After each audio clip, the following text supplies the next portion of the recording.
नमस्कार दोस्तों। हमने हमेशा देखा है और बार बार देखा है कि जयशंकर जी जब भी जाते हैं, अमेरिका में जाते हैं, दूसरे कंट्रीज में जाते हैं, बड़े संभल के बात करते हैं। लेकिन जब वो यूरोप में जाते हैं, पता नहीं उनको क्या हो जाता है। एक स्टेटमेंट देते हैं, ऐसे तमाचे लगा के आते हैं यूरोपियंस के कि वो बेचारे हाथ रख कर वो बैठे रहते हैं, क्योंकि उंगलियों के निशान उतरते ही नहीं हैं। और उसके बाद जैसे ही उंगलियों के निशान उतरने शुरू होते हैं, जयशंकर जी दोबारा पहुंच जाते हैं, फिर दोबारा से उसी जगह पर तमाचा लगाते हैं। अब तो ऐसा लगता है कि वो परमानेंट निशान पड़ गया है, उतरने वाला नहीं है। क्यों बोल रहा हूँ? आपने जयशंकर जी की रिसेंट कुछ स्टेटमेंट सुनी होगी, जो उन्होंने यूरोप में बैठकर एक आईना दिखाया यूरोपियंस को। जब उन्होंने बोल दिया कि आप डेमोक्रेसी के ऊपर जो बोलते हैं, आपके जो एम्बेसडर्स हैं हमारे कंट्री में आकर जो कुछ कर रहे हैं, अगर मेरे एम्बेसडर्स आपके कंट्री में इतना सा भी करना शुरू हो जाए, आपके हाथ खड़े हो जाएंगे। यानी कि हाथ और टांगे, आपको मालूम है कोई जानवर होता है वो हाथ भी और टांगे भी ऊपर हो जाती हैं, वो वाला हाल। यानी कि जयशंकर जी ने उनको आईना दिखा दिया कि जैसे वो गली में एक जानवर होता है, टांगे और हाथें ऊपर करके, वही हाल तुम्हारा हो जाएगा अगर हमने वही हरकतें तुम्हारी कंट्री में करनी शुरू कर दी। जेडी वेंस पहुंचे यूरोप में, उन्होंने कहा यार जयशंकर जी ने इस तरफ तमाचा मारा है, उन्होंने उल्टे हाथ से दूसरी तरफ मार दिया। अब ये यूरोप जो है उसको तमाचे क्यों लगने शुरू हो गए, और क्या ये यूरोप का अंत है? लोगों ने बताना शुरू कर दिया कि तुम सारे दुनिया में गंद डालते जा रहे हो, तुम्हारी ही कंट्रीज में अब गंद बढ़ता जा रहा है। इसके ऊपर डिटेल में बात करनी जरूरी है, because it affects our country also. Manjari ji, thank you for joining. जय सिया राम। जय सिया राम। मुझे बुलाने के लिए धन्यवाद। जयशंकर जी, जेडी वेंस, दोनों की स्टेटमेंट्स आपने देखी हैं कि उन्होंने आईना दिखाया और तमाचे मारे, लेफ्ट एंड राइट। ऐसा क्या चक्कर है कि यूरोप वालों को अकल नहीं है, या वो अभी भी सोए हुए हैं, कलोनियल माइंडसेट जो है उससे बाहर निकले नहीं है? दोनों चीजें हैं। रशिया से सबसे ज्यादा 36% से ऊपर रशिया से एनर्जी आ रही थी। आपने रशिया से लड़ाई मोल ली, अपनी एनर्जी महंगी कर ली। अभी आ, बाल्टिक नेशंस ने आ, जिनके यहाँ बिजली पहले ही सबसे महंगी थी, रशिया से जो सस्ती बिजली आ रही थी उसको बंद कर दिया। तो जो इंसान जिस सीढ़ी पे खड़ा होता है उसी को अगर लात मारेगा, उसी को तोड़ेगा, तो उसका गिरना तय है। अब ऐसे जिस मतलब कालिदास वाला है ना, जिस लकड़ी की टाली पे बैठे थे उसी को काट रहे थे। तो ऐसे में दो चार गाली तो इधर उधर से और एक दो तमाचे तो पड़ना लाजिम है ना। कि आप गेहूं कहाँ से ले रहे थे? रशिया से ले रहे थे। लड़के से रहे हैं रशिया से, वाह। सस्ती बिजली, सस्ती गैस आप कहाँ से ले रहे थे? रशिया से। लड़के से रहे रशिया से, वाह। और रशिया के मुकाबले आपकी जितना वेपन सिस्टम है, चाहे लेपर्ड टैंक हो, अब्राहम टैंक हो, फेल हो गए। रशिया ने क्या किया? जो पकड़ सकते थे उन्होंने इंस्ट्रूमेंट को कैप्चर किया, उसको स्टडी किया। ये सारी चीजें तो आपकी टेक्नोलॉजी रशिया को मालूम है। और दूसरी चीज, जो इंस्ट्रूमेंट उन्होंने डिस्ट्रॉय कर दिया उसको म्यूजियम पीस बना लिया, अपने लोगों को ये दिखाने के लिए कि यूरोप जिस सिस्टम के ऊपर कूदता है, they are a complete failure. अब ये जब सब फेल हो गए तो आपने अपने रफाल यूक्रेन को दिए नहीं? क्यों? आप अपनी इज्जत बचा रहे थे। अमेरिका ने F-35 यूरोप को दिए नहीं, वो अपनी इज्जत बचा रहा है। क्यों बचा रहा है? क्योंकि एक अभिनंदन वर्धमान ने MiG-21 से F-16 उड़ा दिया। वाह। तो अगला आपने F-35 दिया ही नहीं कि लोकहित मार्टिन बंद हो जाएगा अगर हम दे देंगे। ठीक है। बोइंग की हकीकत आपकी दुनिया में पता लग रही है। तो जो आपके कुछ वेपन सिस्टम है जिनकी आप इज्जत बचा रहे हैं उसको आपने नहीं दिया, बाकी आपने अपने लड़ाके दिए, वो फेल साबित हुए। आपने अपनी आर्मी के ट्रेन पर्सनल रिजाइन करवा के भेजे, वो फेल साबित हुए। तो लड़ने आप जिससे गए हैं उसने तो आपको गिल्ली डंडे में हरा दिया है। वो आपसे लड़ नहीं रहा, वरना एक आध और सैनिक उसने डाल दी होती। एक लंदन पे गिरती स्वाहा, दूसरी पेरिस पे गिरती ओम नमः शिवाय स्वाहा। तो उस तरीके के हाल है। ऐसे में कौन इज्जत करेगा बताइए? आपके पास खाने को है नहीं, खाने के दाम महंगे हो गए। आप फिर चाइना पे आपने टैरिफ वॉर शुरू कर दी है। 90% रोजमर्रा की चीजें आप चाइना से ले रहे हैं। टेक्नोलॉजिकल चीजें आप चाइना से ले रहे हैं। तो जो आपके सोर्स है, सप्लायर्स हैं, जिसके बेसिस पे आप खड़े हैं, उस उससे आप वो कर रहे हैं। फिर मोदी जी पहुंच गए वैक्सीन लेकर के, और पूरा वेस्ट अफ्रीका जिसके ऊपर फ्रेंच ऑक्यूपेशन था वो निकाल लाए। ठीक है। तो फ्रांस जो अपनी एनर्जी यूरेनियम वगैरह से ले रहा था वो उनके हाथ से निकल गए। तो आपके पास सप्लायर्स नहीं बचे। तो डार्क एज जो है, डार्क डेज जो है यूरोप की, वो शुरू हो गई है, क्योंकि इसने हर उस व्यक्ति को लात मार दी, हर उस चीज को लात मार दी जो इनको सपोर्ट और सस्टेन कर रहा था। और दूसरी चीज कोविड ने इनकी ढीली कर दी, लोग बचे नहीं। तीसरा इनकी सबसे बड़ी मुसीबत है वो है माइग्रेंट्स। इतने माइग्रेंट्स हैं, वो वहां की लॉ ऑर्डर वो सब खाली किए हैं। मतलब आप 2 रुपए कमा रहे हैं और आपने 26 लोग बुला लिए। कंगाली तो अपने हाथ से लिखी है भाई। तो अब वो जो है जर्मनी में नारे लगा रहे हैं कि हमको यहाँ पे शरिया चाहिए। अब जर्मनी यूरोप को उसको यूक्रेन को पैसे दे, हथियार दे, कि अपना घर बचाए। अब दोहरी प्रॉब्लम है पूरे यूरोप के पास। अगर वो यूक्रेन को अब फंड नहीं करता तो जितना इन्वेस्टमेंट है वो खत्म हो गया। और अगर यूरोप यूक्रेन को अब भी फंड करता है तो यूरोप खत्म हो गया। तो अब एक तरफ नागनाथ है, दूसरी तरफ सांपनाथ है, कौन डसेगा? दोनों। अच्छा, घर में आपने इनफिल्ट्रेटर्स बैठा लिए जो आपके यहाँ शरिया मांग रहे हैं, जो आपके बच्चों को नहीं छोड़ रहे। तो बाकी, और उर्सुला वेंडरलैंड, आहा क्या लेडी है सही में।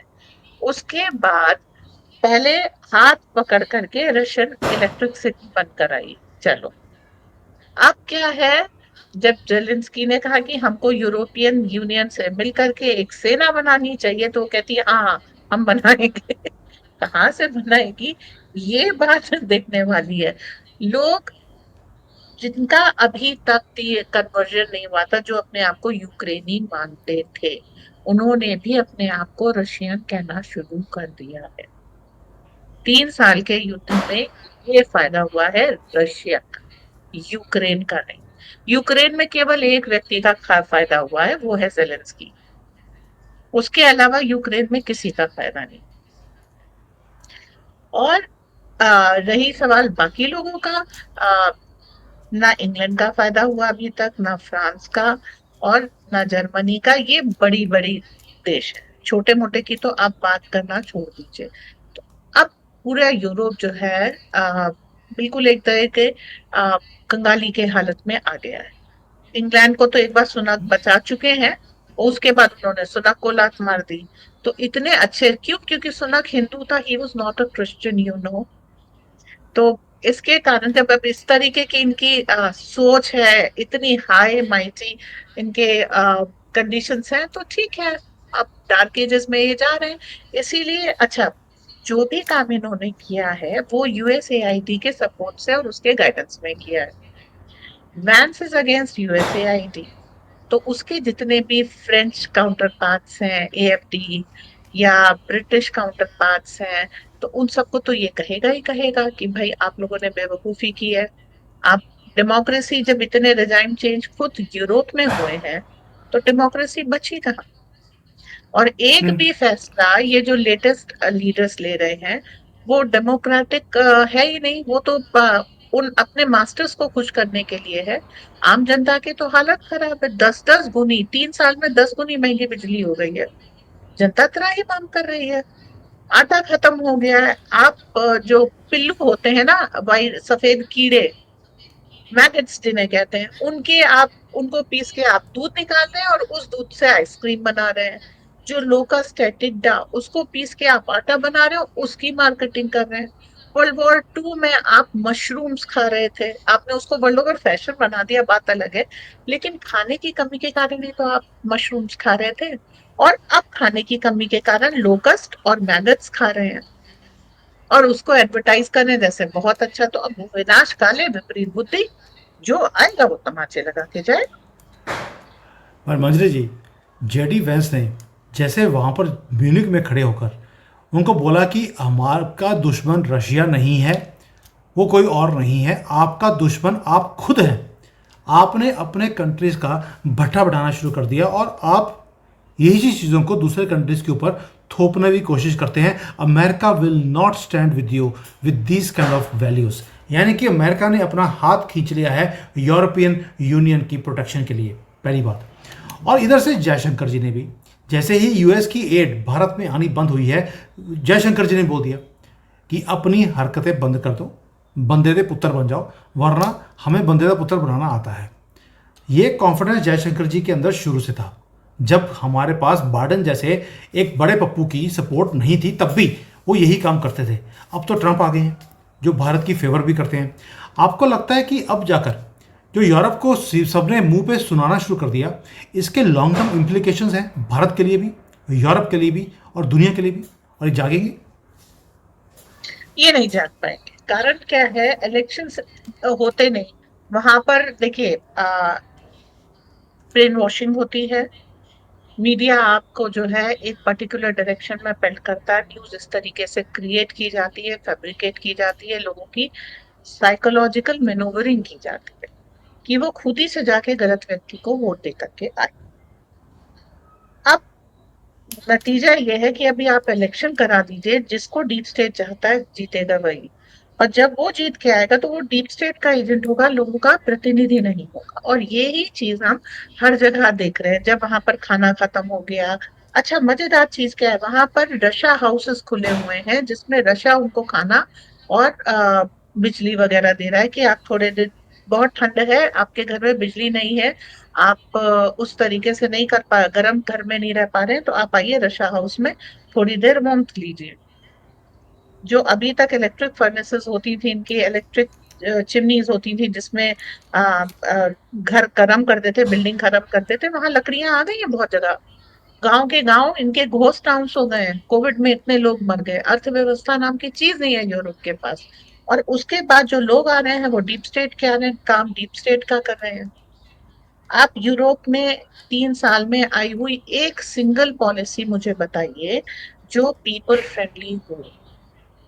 तो जनता तो वहां की तरह ही मांग कर रही है, और दूसरी तरफ से जो है ये माइग्रेंट्स इतने अपराध कर रहे हैं। तो सवाल ये उठता है कि ऐसे में फिर क्या भविष्य होगा। यूरोप का डार्क एज इसलिए है क्योंकि वहां पर डीप स्टेट की पकड़ बहुत ज्यादा मजबूत है, और वो जाने वाली नहीं है जब तक इनकी लास्ट पेनी ना चुस जाए। फ्रांस का जो बेस था वो निकल चुका है फ्रांस के हाथ से। फ्रेंच कॉलोनीज थी, सबसे बड़ी ब्रिटिश कॉलोनी कनाडा था जो जा रहा है, दूसरी बहामास है, कैरिबियन पे भी अमेरिका का कब्जा शुरू हो गया है, वहां पे डॉलर अमेरिकन चलता है। तो इनकी अभी भी जो परोक्ष टाइप की कॉलोनीज थी वो भी जा रही हैं। ये भारत से फ्री ट्रेड एग्रीमेंट की भीख मांगने आ रहे हैं कि हमारे सामान पे टैक्स मत लगाओ, हम तुम्हें कुछ सामान बेच करके एटलीस्ट अपने इलाइट्स को तो जिंदा रख ले। कॉमन पीपल तो मर रहे हैं, कोई बात नहीं, उनकी तो परवाह हम करते नहीं। इनकी कंपनीज बंद हो रही हैं, जर्मनी की कितनी बड़ी कंपनीज बंद हो रही हैं, कितने इनके यहाँ ले ऑफ्स हो रहे हैं। आपके यहाँ ये दिखाते नहीं क्योंकि मीडिया भी यूएसएआईडी का है, वरना हालत बहुत बुरे हैं, जितने आप जानते हैं उससे कहीं ज्यादा बुरे हालात हैं। मुझे खुशी इस बात की होती है कि यूरोप जैसे होता है ना भाड़ में जाए, हमें फ़र्क नहीं पड़ता। लेकिन हमें खुशी ये है कि भारत ने अपना स्टैंड लेना शुरू किया। हम अपनी बात करते हैं और उनके मंच के ऊपर उन्हीं की कंट्री में बैठकर तमाचा मार कर आते हैं। क्यों खुशी इसलिए होती है क्योंकि यही यूरोपियंस हमें पाठ पढ़ाते थे। जब यहाँ पर हमने रोहिंग्यास को आने पे रोका, हमने बांग्लादेशियों के लिए बोला कि इनको नहीं आने देना, ये हमें पाठ पढ़ाते थे कि ये इंसान है। अब जब यही सो कॉल्ड इंसान इनकी कंट्री में जाकर आग लगाते हैं, शरिया की बातें बोलते हैं, अब इनको अकल आ रही है कि भाई हमने जो सांप दूसरे कंट्रीज में भेजने की कोशिश करी, आज वो सांप और उनके पिल्ले वो इनकी कंट्री में भी आ गए हैं, सांप के बच्चे। तो अब जाकर इनको वो सेक पहुंच रहा है जो ये हमें पहुंचाने की कोशिश करते थे। वैसे तो जो बीबीसी है वो इन चीज़ों को कवर नहीं करेगा क्योंकि बीबीसी का फुल फॉर्म ही है बड़ा बकवास चैनल, तो इसलिए कोई देखता भी नहीं है उसको। और जो सीएनएन था अमेरिका के अंदर, जिसने हमने बोला कि लिब्रांडो का पूरा पकड़ था, सीएनएन का तो जो पूरा फुल फॉर्म था वो था क्लिंटन न्यूज़ नेटवर्क। वैसे ही जैसे भारत में एनडीटीवी था, उनके भी टाइप CNN के साथ थे। NDTV का फुल फॉर्म था नेहरू डायनेस्टी टीवी। तो ये जो सारे चैनल्स हैं इनको कोई देखना पसंद नहीं करता है, इसलिए इनके नैरेटिव्स भी अब चलते नहीं हैं। और शायद इसलिए जो हमारे जैसे लोग हैं जो इनको पर्दाफाश करते हैं, रोज़ इनके तमाचे हम दिखाते हैं, उंगलियों के निशान लोगों को दिखते हैं, इसमें जो खुशी मिलती है भारतीयों को भी और मुझे भी, मैं बता नहीं सकता आपको। अभी ये चीज और बढ़ेगी, जो ग्रिप थी यूरोप की पूरे वर्ल्ड पे और ज्यादा बैक ट्रैक होगी। रिसोर्सेस पर ग्लोबल साउथ का लीडर होने के कारण भारत का एक दबदबा है, कब्जा नहीं कहूंगी, दबदबा है। वो भारत से पूछ हम्म। करके अपने रिसोर्सेस के दाम थोड़ा थोड़ा कर रहे हैं। अभी देखिए, रबर प्लांटेशन सबसे ज्यादा अफ्रीका में होता है, और जो उनकी लोग हैं वो अब कहने लगे हैं कि भाई दुनिया रबर पे चलती है, टायर्स तो रबर पे आ गए हैं, और बहुत सारी चीजें इंसुलेशन वगैरह में रबर का प्रयोग होता है। तो अब हम रबर को गोल्ड की तरीके से यूज करेंगे और उसके प्राइस को कंट्रोल रेगुलेट करेंगे, ताकि हमारे लोगों को रुपया पैसा मिले, हमारे यहाँ जनजीवन अच्छा हो। और जो ये यूरोपियन वगैरह इसको बहुत सस्ते में ले जा रहे थे, अब उनको इसकी सही कीमत अदा करनी पड़ेगी। अफ्रीकन में ये कॉन्फिडेंस आने का मतलब है यूरोप के और बुरे दिन शुरू हो गए, क्योंकि ये जो कंपनीज जो इन कंट्रीज को लूट रही थी वो सारी यूरोपियन और अमेरिकन है। तो अब जो वर्ल्ड ओवर चीजों के भाव है ना, वो बढ़ेंगे, और अगर चीजों के भाव नहीं बढ़े तो इनका मुनाफा घटेगा।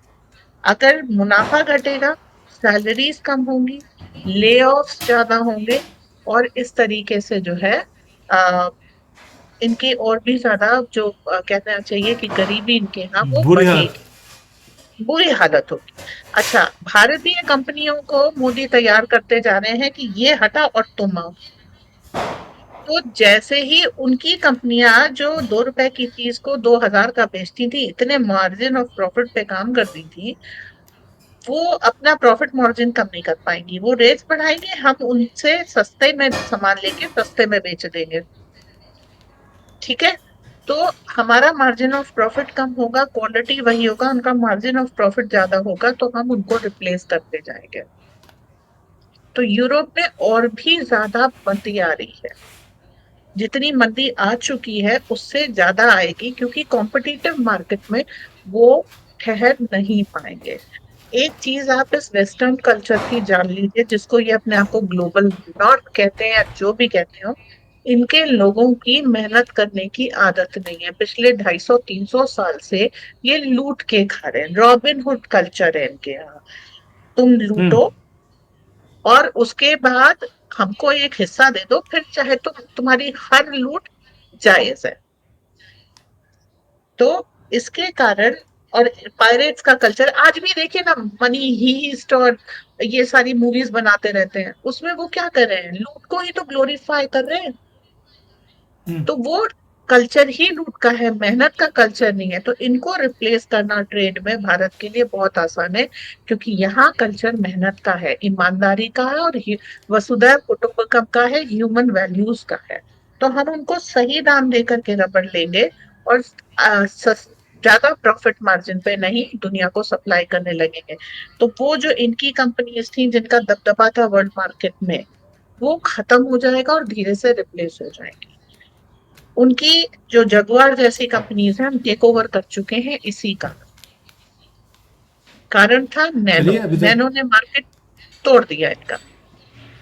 ठीक है, तो इन सबकी शीन हम खत्म करते जा रहे हैं धीरे धीरे, जैसे जैसे हमारा मेक इन इंडिया सक्सेसफुल होता जाएगा, यूरोप को हम रिप्लेस कर देंगे। तो जो इनकी बड़ी बिग टेक जायंट्स है, बिग जायंट्स है, वो खत्म हो रहे हैं, और नए इनके पास बनाने के लिए चीज नहीं बची।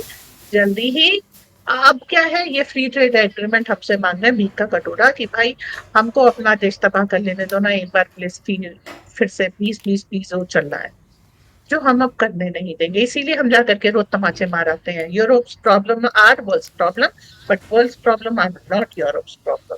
तलाक एक बड़ा निकालते। तो इस तरीके से हम इनको धीरे धीरे बता रहे हैं। तो अब जैसे ग्रीस है, वो अपने पोर्ट्स अडानी को दे रहा है कि ठीक है, इंडियंस आएंगे, ठीक काम करेंगे, अच्छा काम करेंगे, सस्ते में करेंगे, हमारा भला होगा। अब भारत यूरोप में सबसे पावरफुल होगा, धीरे धीरे अपनी मेहनत से हम सारी चीजें सब्स्टिट्यूट करेंगे और मेडिटेरेनियन पे कब्जा हमारा होगा। We are slowly and steadily heading towards that. IMEC के लिए यस। ट्रम्प का सपोर्ट भी है, तो अब हमारे ट्रेड रूट्स खुलेंगे और उसके बाद फिर हम धीरे धीरे आगे बढ़ेंगे। इसके बाद एक नया इक्वेशन शुरू होगा जिसकी बात हम बाद में करेंगे, पर अभी बिल्कुल, हमने अगर आपने इसकी इंडिकेशन पहले भी दे दिया था कि अब हमारे ट्रेड रूट्स भी बढ़ेंगे, हमारी बाउंड्रीज भी बढ़ेंगी और तमाचे हमने ऑलरेडी लगाने शुरू कर दिए हैं। बहुत साल हमने तमाचे खाई भी हैं और ये कर्मा है जो मिलता है वापस सूद समेत वापस भी मिलता है।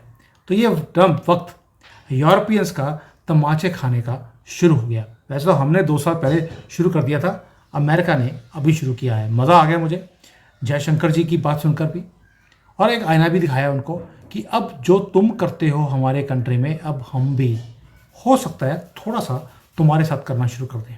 हम और जिस दिन ऑलरेडी ही हम कर रहे भारत, हैं, हम ऑलरेडी कर रहे हैं, धीरे से धमकी दे दी है। हम कर रहे हैं, हम सीधे नहीं है, क्योंकि सीधी उंगली से कभी घी नहीं निकलता, हम टेढ़े हो चुके हैं। टेढ़े हो चुके हैं। चलिए, अब क्योंकि आप तो ऐसे ही है मोदी जी की फ़ैन नहीं है, तो इसलिए आपको पहले पता होता है, मुझे अभी थोड़ा सा इसके बारे में कम पता है। But thank you so much Manjari ji for tackling this topic so beautifully today. And जो गर्व होता है मुझे भारत की ताकत देखकर, मैं बता नहीं सकता हूँ। Thank you. जय हिंद एंड जय सिया राम। जय हिंद, जय सिया राम।